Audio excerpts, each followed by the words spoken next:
Hello সবাইকে, সবাই কেমন আছো? আমি ভালো আছি।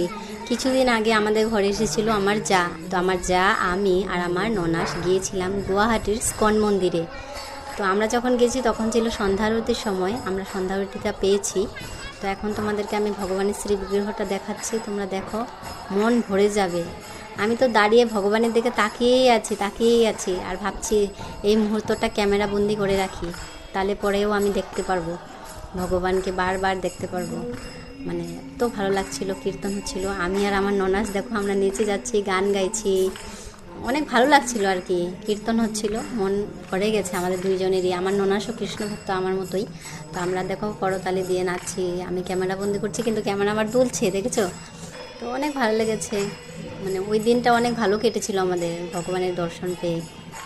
আর এদিকে আমার মেয়ে, ও নাচছিল, ও তো গান শুনলেই নাচে, তার মধ্যে এত ভালো কীর্তন হচ্ছিল, ও নেচে যাচ্ছিলো, আমাদেরকেও তাকাচ্ছিল যে আমি ভালো করছি কি না, করবো ডান্স না করবো না। আমি বলছি হ্যাঁ নাচো, ভগবানের গানে নাচলে তো ভালো কথা।